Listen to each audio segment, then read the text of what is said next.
तो जब नारद जी अपने जीवन की कथा व्यास जी को बता के चले जाते हैं तो सूत जी शौनक जी के पूछने पर शौनक जी पूछते हैं फिर क्या हुआ।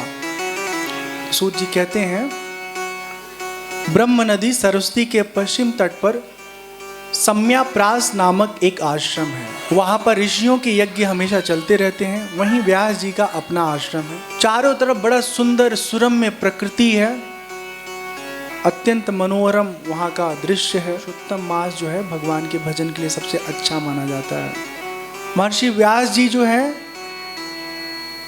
इसी समय भागवत संहिता का निर्माण किए और इसकी पूरी तरह से अच्छे से अध्ययन अपने पुत्र सुखदेव जी को कराया। शौनक जी ये जो भागवत कथा है इसको मुख्य रूप से सुखदेव जी परीक्षित जी को सुनाते हैं और परीक्षित जी का भागवत जी से संबंध कैसे है वो जानिए। आप सबको पता है पांडव और कौरव के बीच में महाभारत युद्ध हुआ था ना। पांडव इतने संतोषी हैं कि वो कहते हैं हमें 5 गांव भी दे दो हम रह लेंगे, युद्ध नहीं करेंगे। युद्ध अच्छा नहीं होता है। युद्ध छोटा हो चाहे बड़ा हो, भाई भाई में हो, पड़ोसी पड़ोसी में हो, चाहे वो देश के सीमा की दूसरे देश की सीमा के साथ हो, हमेशा बहुत नुकसान होता है। किसी को अनुभव है युद्ध से कितना नुकसान होता है? युद्ध वही नहीं जो पिस्टल और गोली से लड़ा जाए, कचहरी में भी बहुत युद्ध होता है।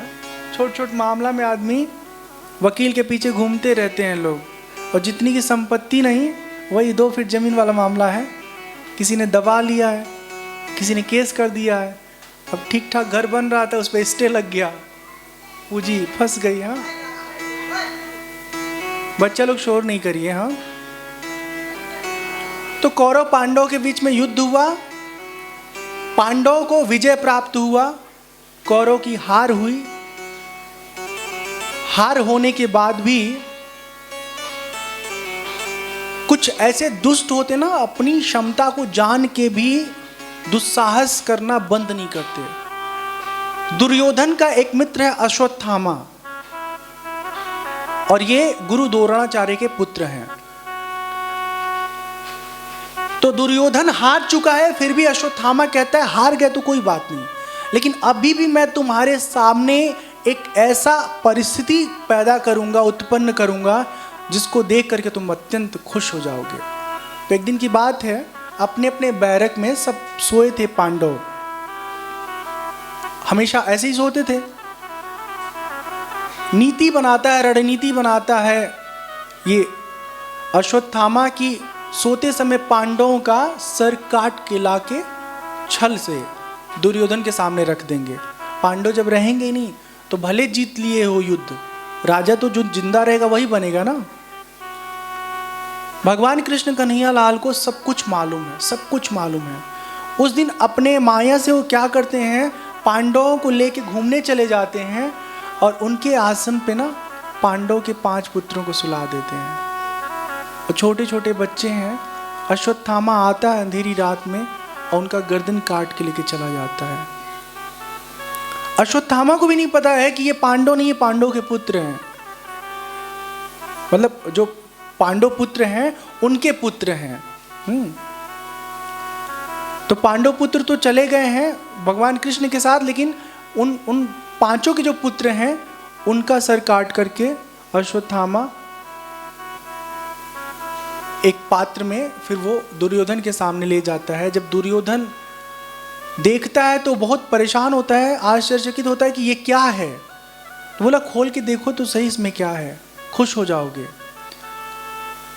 थोड़ी सी रोशनी में जब उसकी नजर पड़ती है तब देख करके दुर्योधन बहुत बहुत दुखी होता है। वो कहता है अश्वत्थामा ये क्या किए। दुर्योधन के आंखों से आंसू बह जाते हैं। वो बहुत भावुक होता है, कहता है अश्वत्थामा ये बहुत ही पीड़ादायी और बहुत ही क्रूर व्यवहार तुमने किया है, कर्म किया है। उधर बालकों के मौत की खबर जब द्रौपदी मैया को पता चलता है तो बहुत बहुत अत्यंत दुखी होती हैं और अर्जुन को जब एक खबर लगता है तो उसी समय अपना गांडीव धनुष उठाते हैं और प्रतिज्ञा लेते हैं कि जब तक अपने धनुष बाण से उसका सर अलग नहीं कर देते जिसने हमारे बच्चे का वध किया है, तब तक हम आराम से बैठेंगे नहीं। अच्छा, बच्चों की हत्या से अश्वत्थामा भी उद्विग्न है, दुखी है, लेकिन अब जो हो गया तो हो गया, उसकी भरपाई तो हो नहीं सकती है।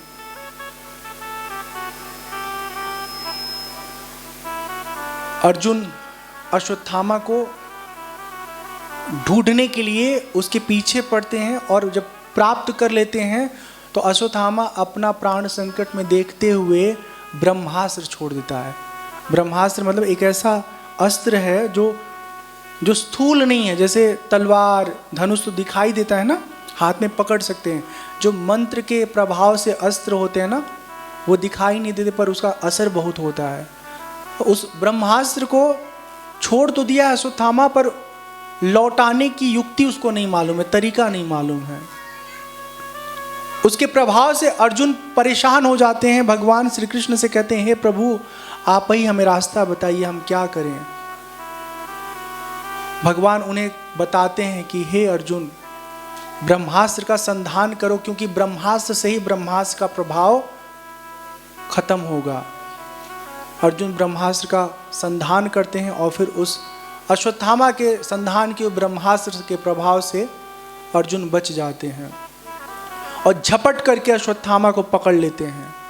जैसे किसी पशु को रस्सी में बांधा जाता हो, इसी तरह बांध लेते हैं। मन तो होता है कि इसका वध ही कर डालें, लेकिन ब्राह्मण का वध करना, गुरुपुत्र का वध करना, ये शास्त्र में कहीं कहीं इसका उल्लेख नहीं कि करना चाहिए, नहीं करना चाहिए।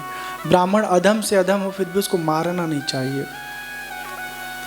भगवान श्री कृष्ण कहते हैं कि इसे तुम वही सजा दो जो तुमने द्रौपदी से प्रतिज्ञा किया था।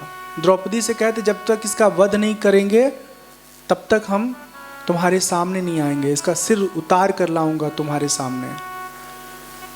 पर अर्जुन ऐसा करते नहीं, क्योंकि उनके अंतरात्मा जो है ना, वो गवाह नहीं देती कि वो किसी का वध करे। देखो कहते हैं ना कि कोई क्रूर है, कोई हत्यारा है, तो क्या आप भी उसी की तरह हत्यारा बनोगे? ऐसा नहीं होता है। बदले की आग में हमको इतना नहीं जलना है कि अगले ने बुरा कर्म किया तो हम भी वही कर्म करें। भगवान उसे अश्वत्थामा को पकड़ के ले जाते हैं, भगवान श्री कृष्ण भी साथ होते हैं और द्रौपदी के सामने वो ऐसे छोड़ देते हैं और कहते हैं, हे द्रौपदी जो तुम कहोगी वही हम करेंगे। द्रौपदी का स्वभाव देखो, मतलब एक स्त्री कितनी करुणा से भरी होती हैं। वो कहती हैं, गुरुपुत्र का इस प्रकार बांध कर लाया जाना ये उचित नहीं है, इन्हें छोड़ दीजिए। ये ब्राह्मण हैं और हम लोगों के अत्यंत पूजनीय हैं। सोचो, कल्पना करो, जिसने अपने हमारे बच्चे को मारा हो उसके बारे में ऐसी कोई बात सोचे कि मारा तो मारा लेकिन ये पूजनीय है, ये गुरुपुत्र हैं। और इतना ही नहीं, उन्होंने एक और बात कहा है, मारोदिदस्य जननी गौतमी पति देवता यथाहमृतवत्सार्ता रोदिदम सुमुखी मुहुः। जैसे अपने बच्चे के मर जाने से मैं दुखी होकर रो रही हूँ, मेरी आंखों से बार बार आंसू निकल रहा है, वैसे ही हम नहीं चाहते कि इनकी माँ इनके विरह में, इनको खोने के कारण रोएं, दुखी हों।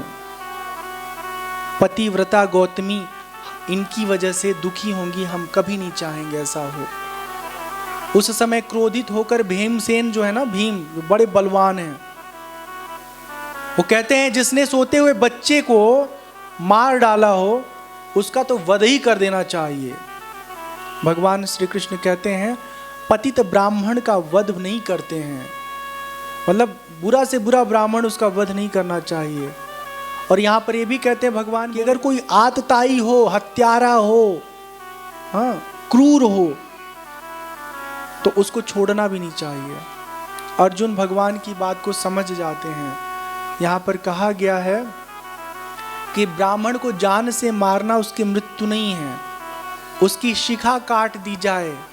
और यहाँ पर कहते हैं अश्वत्थामा के मुकुट में ना एक मणि था, तो वो मणि निकाल देते हैं अर्जुन, और यही उसके हत्या से भी बड़ा दंड के समान हो जाता है। मूड़ देना, धन छीन लेना, स्थान से बाहर निकाल देना, यही ब्राह्मण वध के समान है। और इसी तरह उनके दंड को देना चाहिए, मतलब जो गलती करे इसी तरह उनको दंडित करना चाहिए। तो इस तरह से उसको दंडित किया जाता है। और भगवान श्री कृष्ण अब जो है सब पांडवों से विदा होकर के, अनुमति लेकर के वो द्वारका जाने के लिए विचार करते हैं। लेकिन होता क्या है कि इसी बीच में आप कल्पना करो ये कितना दुष्ट है अश्वत्थामा। भगवान कृष्ण सोचते हैं अब हम जाते हैं द्वारका, अब यहाँ कितना दिन रहना है, बहुत दिन रह चुके हैं, अपने राज्य में चलते हैं। लेकिन इसी बीच कुछ ही दिनों में मौका पा करके, और ये अश्वत्थामा उत्तरा है, उत्तरा अभिमन्यु की पत्नी, उनके गर्भ में परीक्षित जी का जन्म है, इनका विकास हो रहा है। उस गर्भस्थ शिशु को मारने के लिए, किसका कुल खानदान ही समाप्त कर देते हैं, वो ब्रह्मास्त्र का प्रहार कर देता है उत्तरा के गर्भ में। भगवान कृष्ण से जब विनय करती हैं कि हे प्रभु हमारी रक्षा करिए, पाहि पाहि महायोगी,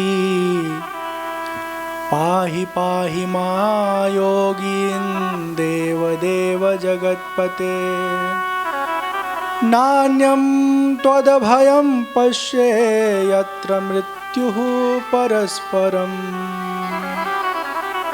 उत्तरा कहती हैं हे जगदेव, हे देवाधिदेव जगदीश्वर, आप महायोगी हमारी रक्षा करिए, हमें बचाइए, अत्यंत पीड़ा का हम अनुभव कर रहे हैं। सूत जी कहते हैं भगवत वत्सल भगवान श्री कृष्ण उत्तरा की बात सुन करके तुरंत उत्तरा के गर्भ में एकदम अंगुष्ठ मात्र छोटा सा रूप धारण करके प्रवेश कर लेते हैं और परीक्षित जी की रक्षा करते हैं। थोड़ा सा आवाज बढ़ा दीजिएगा इससे, माइक का, मेरे माइक का, कान का नहीं, माइक का। भगवान उत्तरा के गर्भ में पहुंच करके ब्रह्मास्त्र के प्रभाव को समाप्त करते हैं, परीक्षित जी की रक्षा करते हैं।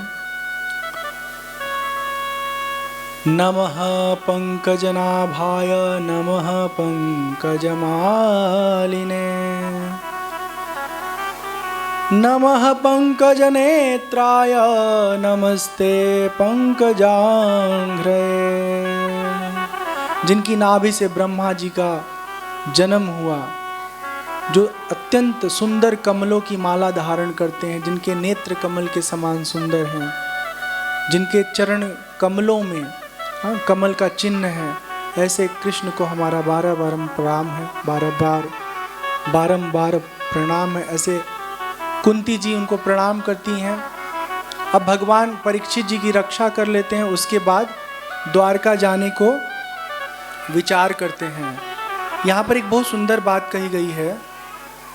कुंती मैया कहती हैं जगत गुरु हमारे जीवन में सर्वदा पद पद पर विपत्तियां आती रहीं और आप हमारी रक्षा किए, ऐसे ही हमारी रक्षा करते रहिए, हमें अपना साथ, अपना कृपा प्रदान करते रहिए।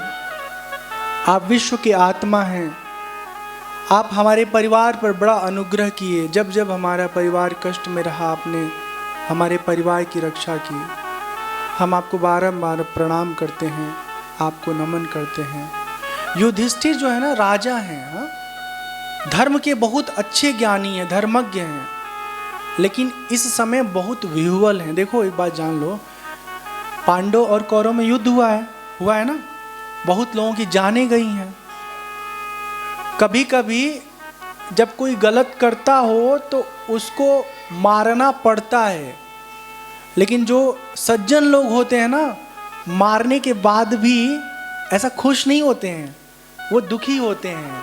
कैसे दुखी होते हैं? जैसे मम्मी पापा बच्चे को ठोक देते हैं, 2 चटकन, पढ़ोगे नहीं, चट चट। तो आपको क्या लगता है, उनको बड़ा मजा आ गया, वाह कितना मजा आया पीट करके बच्चे को? नहीं, वो दुखी भी होते हैं बेचारे, बाद में आपको पकड़ते हैं, ले जाते हैं बिस्तर पे सुलाते हैं, फिर तेल लगाते हैं, कहते हैं ठीक से पढ़ते लिखते तो तुमको ऐसे नहीं ठोका पीटना पड़ता। हाँ?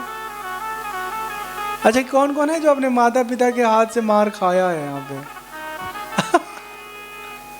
हाँ उठाओ, हम भी खाए, देखो उठा रहे हैं। ईमानदारी से कौन कौन किसी की ठुकाई हुई है? कुटाई किसकी किसकी हुई है? जिसकी हुई है बहुत भाग्यशाली लोग हैं। हाँ, जिसकी नहीं हुई है वो भाग्यवान नहीं है। हाँ, कुटाई पिटाई का अलग सुख है। हाँ ठीक है, आप देखो कितना अच्छा बात है, सब ईमानदार है। हाँ, भगवान करे मम्मी तुमको बुढ़ापे तक कूटती रहे, हाँ, ताकि सुधरे रहो। तो युधिष्ठिर जी बार बार इस बारे में सोच रहे हैं कि इतने लोगों का वध हुआ, इस जीत का मतलब क्या है जिसमें अपनों को मारना पड़े। उन्हें कुछ भी समझ में नहीं आता है। भगवान श्री कृष्ण कहते हैं भीष्म पितामह के पास चलिए और उनसे खुद जानिए धर्म का रहस्य क्या है। भगवान श्री कृष्ण युधिष्ठिर जी को भीष्म पितामह के पास ले जाते हैं। भीष्म पितामह कहते हैं कि हे युधिष्ठिर, जिसको हम साधारण यादव समझते हैं वो कृष्ण साधारण यादव नहीं है, वो परमपिता परमेश्वर है। और सारी बातें बताते हैं कि जब कभी कोई अत्याचार करे, पापाचार करे, अपराध करे तो उसको मारना ही पड़ता है, क्योंकि समझाने से अगर समझ आ जाती तो पांडव के समझाने से कौरव कब के सुधर गए होते, पर सुधर कहाँ पाते हैं। जब युद्ध होता है उसके बाद भी उसकी मति कहाँ शुद्ध हो पाती है। दुर्योधन और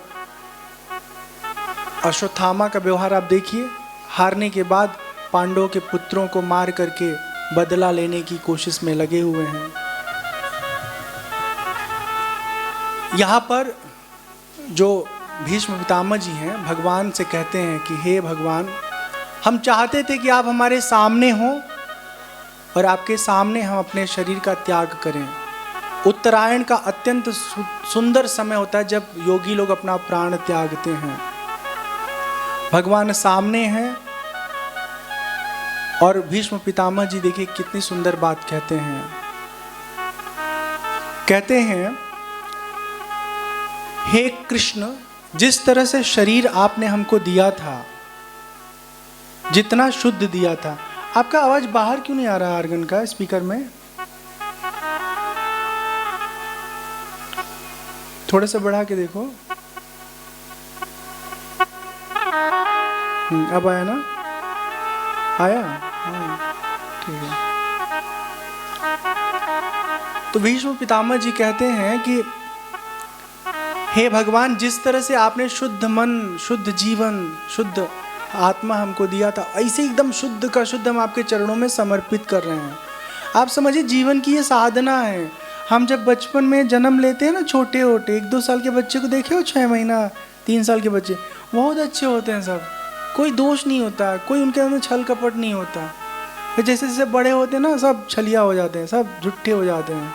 हम सब जीवन में जैसे हम शुद्ध थे ना, निर्मल, वैसे ही निर्मलता बरकरार रहे और जीवन के आखिरी क्षणों में भगवान से कहे कि हम अपना प्रारब्ध भोग लिए, जैसा ये तन ये मन दिया था आपने, वैसा ही हम आपके चरणों में समर्पित कर रहे हैं। ऐसा भक्ति होना चाहिए। तो भीष्म पितामह जैसा शुद्ध मन पाए थे, ऐसे ही शुद्ध मन भगवान के चरणों में समर्पित कर दिए और अपने देह से सदा सदा के लिए मुक्त हो गए। बोले कृष्ण कन्हैया लाल की जय। तभी जो महाभारत की कथा हम आपको सुनाए हैं, वो सिर्फ इसलिए सुनाए हैं कि महाभारत में जो मुख्य टोली है कौरव की है, एक पांडव की है। ठीक है, पांडव विजयी होते हैं, पांडव पुत्र विजयी होते हैं और फिर पांडव पुत्रों के जो पुत्र हैं, हाँ, उनका वध होता है। अभिमन्यु की पत्नी उत्तरा है, उनके पुत्र परीक्षित जी हैं। और ये परीक्षित जी जब द्वापर काल खत्म हो रहा होता है और पांडव लोग इस लीला को पूरा करके स्वर्गारोहण कर लेते हैं भगवान के जाने के बाद, तो राजा बनते हैं। और फिर आगे की अब कथा जो है आती है परीक्षित के राज्य काल की कथा, कैसे उनके जीवन में एक दुर्घटना घटती है और वहां से उनको एक श्राप मिलता है। तो यहां पर एक कथा है भगवान के स्वर्गारोहण की कथा।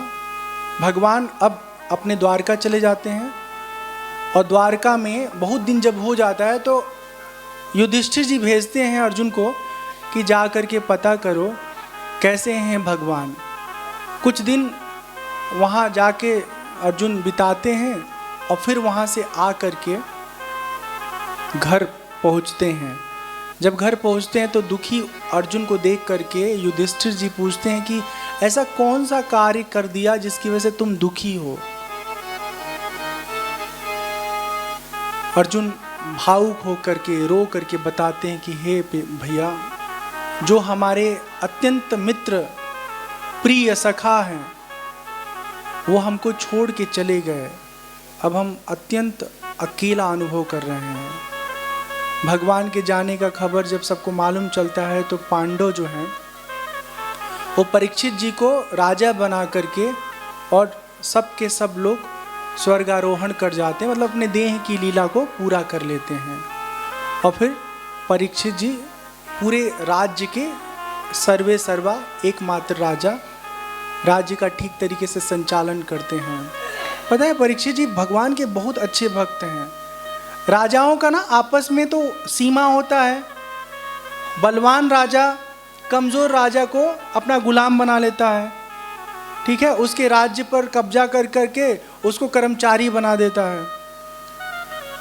तो जब चढ़ाई करते हैं परीक्षित जी किसी अन्य राज्य पर तो अन्य राजाओं को मालूम है कि परीक्षित जी बहुत बलशाली हैं, इनसे जीतना संभव नहीं है, लेकिन साथ ही साथ भगवान के बहुत बड़े भक्त भी हैं। तो जब लड़ाई में जीत नहीं पाते हैं ना तो भगवान कृष्ण की महिमा का बखान करने लगते हैं राजा लोग। और परीक्षित जी जब भगवान कृष्ण की महिमा का बखान सुनते हैं ना, बंद नहीं कर, चलता रहेगा ना, जब बखान सुनते हैं तो उनको माफ कर देते हैं, उनका राज्य उनको सौंप करके फिर आगे बढ़ जाते हैं। तो ऐसे धर्मात्मा हैं परीक्षित जी, बहुत बहुत ज्ञानी हैं, बहुत सज्जन हैं, बहुत अच्छे हैं। एक दिन की बात है जब परीक्षित जी का जन्म हुआ तो उसी समय पंडित को बुला करके ना, पंडित जी को परीक्षित जी का भाग्य देखा गया। तो पंडित जी ने बताया कि इनकी पत्री में जो लिखा है ना उसमें एक बताया गया कि बहुत बड़े धर्मात्मा आगे चल के बनेंगे, लेकिन एक छोटी सी गलती इनसे होगी और उस गलती के कारण इनको श्राप मिलेगा और फिर इनका जीवन जो है वो समाप्त हो जाएगा। ये सुन करके पांडव बहुत दुखी होते हैं, लेकिन जो जीवन का घटनाक्रम है उसको हम रोक नहीं सकते, उस पर हमारा नियंत्रण नहीं है। जब राज्य के राजा बन जाते हैं परीक्षित जी तो शिकार खेलने के लिए जंगल जाते हैं। एक दिन की बात है, शिकार खेलते खेलते बहुत दूर चले गए। जब दूर चले गए और उनको जोर से प्यास लगी ना तो जल के खोज में वो एक आश्रम पहुंचे। जब आश्रम में पहुंचे हैं तो आश्रम में देख रहे हैं वो जा करके कि वहाँ पर एक कोई मुनि है, वो ध्यान में बैठे हुए हैं। एक बार दो बार वो जल की याचना करते कि हे आश्रमवासी, हमें प्यास लगी है, कोई हमें जल प्रदान कर दे। पर कोई सुन के आता नहीं है या आश्रम में कोई होता नहीं है। परीक्षित जी के मन में पता नहीं क्या विचार आता है, उन्हें लगता है कि ये जो ध्यानस्थ व्यक्ति है ये सचमुच ध्यान अवस्था में नहीं है, ये जानबूझ के नाटक कर रहा है। तो वहाँ पे एक मरा हुआ सर्प था ना, उसको उठा करके उनके गले में डाल देते हैं। इतने ही देर में कुछ बच्चे आश्रम में खेलते खेलते देखते हैं और वो जाके शमीक ऋषि के पुत्र को बता देते हैं कि पिताजी के तुम्हारे पिताजी के गले में कोई मरा हुआ सर्प डाल दिया है। पुत्र अपने मंडली के साथ खेल रहे होते हैं, शमीक पुत्र, और बिना विचार किए वहीं से वो आचमन करते हैं और श्राप दे देते हैं कि जिस किसी ने भी हमारे पिता के गले में मरे हुए सर्प को रखा है, आज से 7वें दिन वही सर्प उसे डसेगा और उसकी मृत्यु हो जाएगी। और फिर भागते भागते भागते भागते आश्रम आते हैं। तब तक आश्रम में जो शमीक मुनि हैं वो ध्यान से उठ चुके होते हैं। पिता को सारी बात बताते हैं पुत्र कि हमने श्राप दिया है। शमीक मुनि कहते हैं अरे ऐसा क्यों किया तुमने, ये बहुत बड़ा अपराध हो गया तुमसे। राजा परीक्षित ऐसे नहीं है, न जाने किस कारण से उन्होंने ऐसा कर दिया, वो तो बहुत धर्मात्मा है। अब दिक्कत ये है ना कि मुंह से निकली हुई बोली, हाँ बंदूक से निकली गोली जो है ना, ये वापस नहीं आती है। बहुत ऐसी गलतियां हम लोग करते रहते बिना सोचे समझे, धड़ाम धड़ाम धड़ाम लोगों को तकलीफ पहुंचाते रहते हैं। अब बाद में कहोगे हमको माफ़ कर दो माफ़ कर दो, नहीं माफ़ करते लोग। और माफ़ हो भी जाए तो गांठ पड़ती है ना, पड़ी रह जाती है। कहते हैं शमीक मुनि की जाके राजा को बताओ, श्राप तो दे दिया है, अब कुछ कर नहीं सकते, लेकिन ये बात राजा को मालूम होना चाहिए। जब राज्य में जाते हैं शमीक पुत्र, तो राजा परीक्षित पहले से ही बहुत बहुत बेचैन है। आज मन ही मन सोचते कि इतना बड़ा ये दुस्साहस हमने कैसे किया, ऐसा तो हम कर नहीं सकते। देखो एक बात जान लो कि जो जीवन में होना है ना, वो अपने आप होता है। आप कितना भी बुद्धि लगाओ कि ये नहीं करेंगे नहीं करेंगे नहीं करेंगे, ऐसे ही बुद्धि बन जाती है। जो जीवन का घटनाक्रम है ना, या तो वो स्वयं आपके पास आता है या आपको अपने पास बुला लेता है।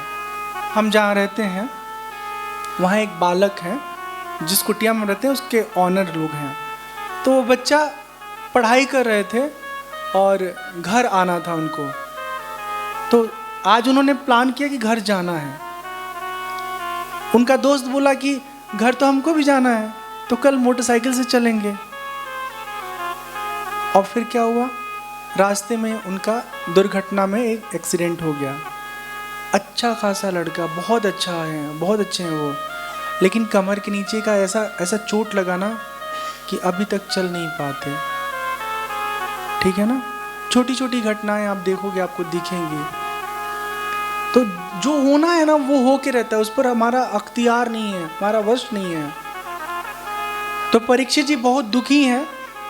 और देखो एक बात जान लो अच्छे से, जीवन में कभी कोई गलती हो जाए ना, जिस समय आपको ये अनुभव हो ना, उसी समय माफ़ी मांग लो। माफ़ करे चाहे ना करे सामने वाला, लेकिन आप अपनी तरफ से माफ़ी ज़रूर मांग लीजिए, आपके दिल का बोझ हल्का हो जाएगा।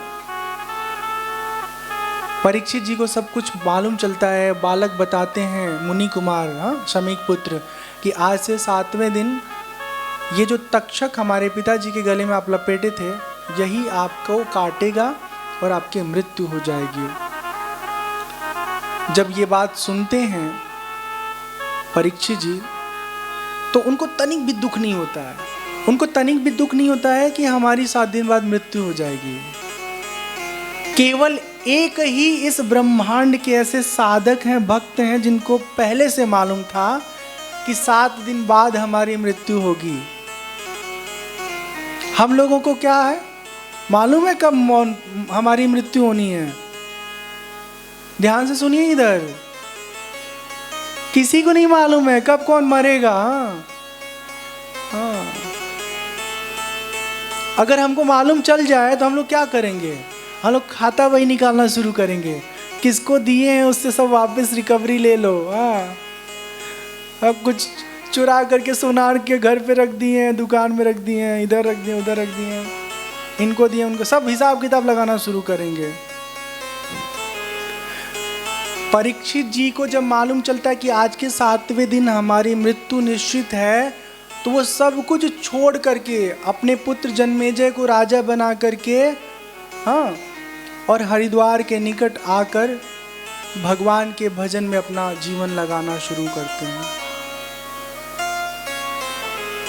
हम लोग जीवन भर संसार की चीज़ों के पीछे भागते रहते हैं।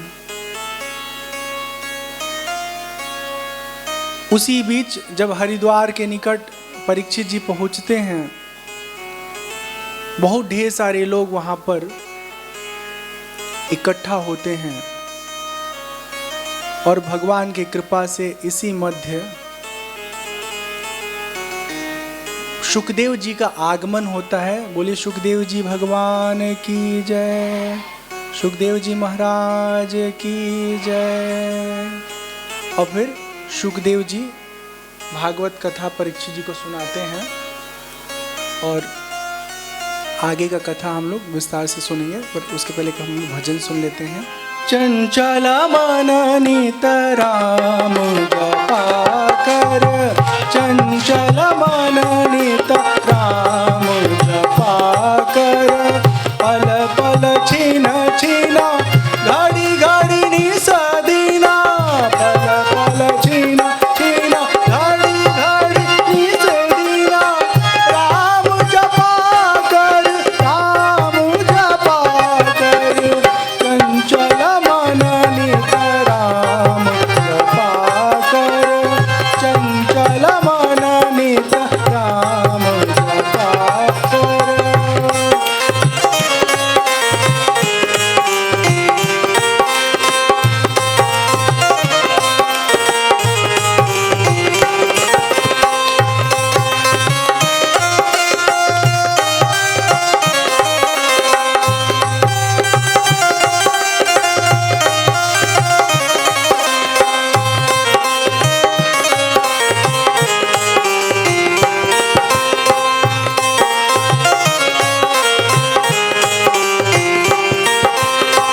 रात समय की शुभ वेला में,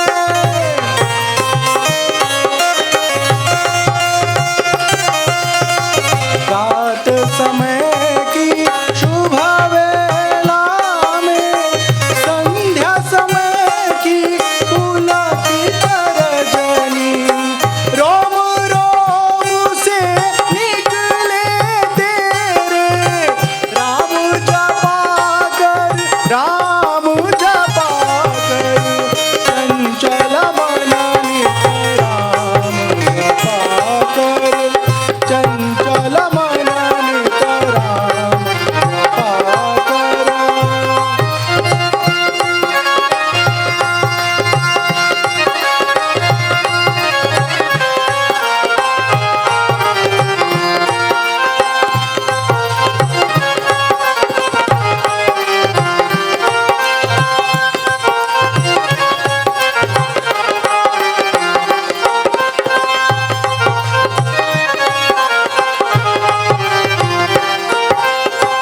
गहरा सागर टूटी नैया, गहरा सागर टूटी नैया, जीवन तारणी राम खेवैया, जीवन तारणी राम खेवैया, पार करेंगे राम जपा कर, पार करेंगे राम जपा कर, राम जपा कर, राम जपा कर, राम जपा कर, राम जपा कर, चंचल मन नित राम जपा कर, चंचल मन नित राम जपा कर।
चंचला मन नित राम जपा कर। बोले सियावर रामचंद्र की जय, भगवान श्री कृष्ण चंद्र की जय। गंगा जी के तट पर अनशन का निश्चय करके, समस्त आसक्तियों का परित्याग करके परीक्षित जी भगवान श्री कृष्ण के चरण कमलों में अपना ध्यान लगाते हैं। उस समय त्रिलोकी को पवित्र करने वाले बड़े बड़े महानुभाव ऋषि मुनि अपने शिष्यों के साथ वहाँ पधारते हैं। देखिए एक बात समझिए कि जो राजा होता है ना, वो भगवान का स्वरूप भी होता है। तो इसलिए जो संत महात्मा होते थे ना पहले के ज़माने में, राज्य काल में, वो राजा की बड़ी इज्जत करते थे, बड़ा सम्मान करते थे।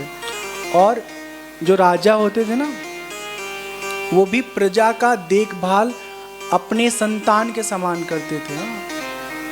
अब आजकल की स्थितियां बदल गई हैं। आजकल राजा जी कौन है? आजकल ये राजा जी लोग नेताजी लोग हैं। हाँ, विधायक जी, सांसद जी, मुख्यमंत्री जी, प्रधानमंत्री जी। हाँ,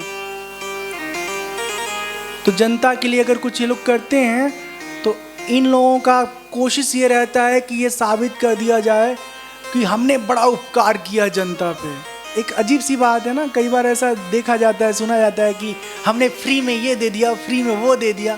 फ्री में कहाँ दिए भैया? और तुम देने वाले फ्री में होते कौन हो? है क्या? आप क्या दोगे फ्री में?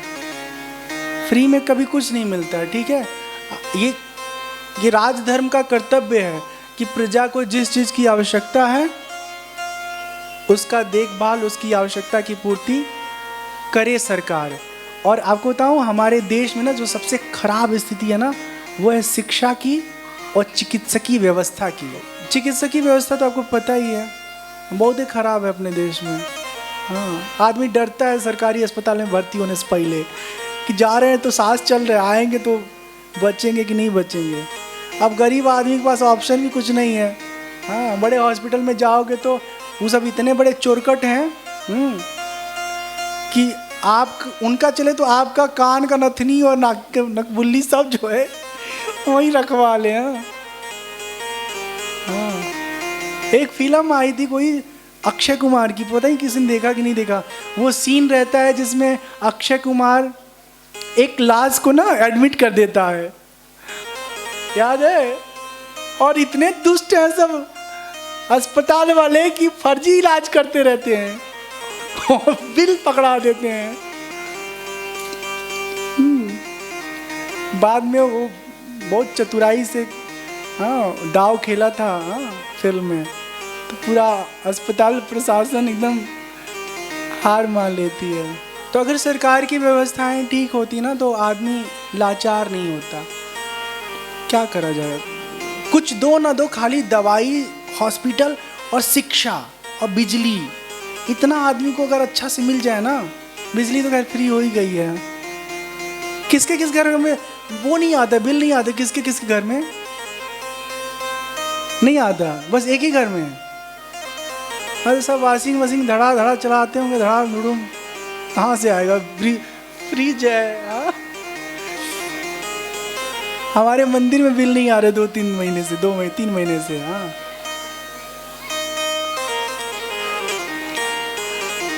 अच्छा ठीक है, चलिए अब कथा सुनिए आप लोग। हाँ, तो राजा के बारे में हम बता रहे थे कि आजकल के राजा जी नेताजी लोग हैं। नेताजी लोग अपने देश में ना, जहाँ भी जिस जगह के भी आप नेता हो ना, अच्छी शिक्षा व्यवस्था और क्या कहते हैं वो चिकित्सकीय व्यवस्था, ये दो चीज़ दे दीजिए तो बहुत अच्छा रहेगा जनता के लिए। हिमाचल में तो बहुत ज़रूरी, कुछ कल कारखाना कुछ ऐसा हो कि आदमी को चंडीगढ़ बम्बई ना जाना पड़े। नहीं, बड़ी मुश्किल है यहाँ, बड़ा कोई उद्योग नहीं है। कुल मिला के बद्दी है तो बद्दी से कुछ होता ही नहीं है, छोटा सा हिस्सा है वो। तो ऋषियों को ढेर सारे वहाँ पर लोग ऋषिजन पहुँच जाते हैं। जब सब लोग आराम से अपने अपने आसनों पर बैठ जाते हैं तब महाराज परीक्षित उन्हें प्रणाम करते हैं और उनके सामने खड़े होकर के शुद्ध हृदय से हाथ बांध करके कहते कि हम आप सबसे कुछ कहना चाहते हैं। परीक्षित जी कहते हैं, आप सब ब्राह्मण चरणों में हमारा प्रणाम है। आपसे हम यही प्रार्थना करते हैं कि कर्मवश चाहे जो योनि हमको प्राप्त हो, जहाँ भी जन्म लेना पड़े, बस यही चाहते कि भगवान कृष्ण के चरणों में मेरा अनुराग सदा बना रहे। आप सब उन्हीं के चरणों के आश्रित हैं महात्मा जन। जगत के समस्त प्राणियों से हमारी मैत्री भाव बनी रहे। आप सबसे निवेदन है कि आप हमारे जीवन के उद्धार के लिए जो कुछ भी ज्ञान देना चाहें, हमारा मार्गदर्शन अवश्य करिए।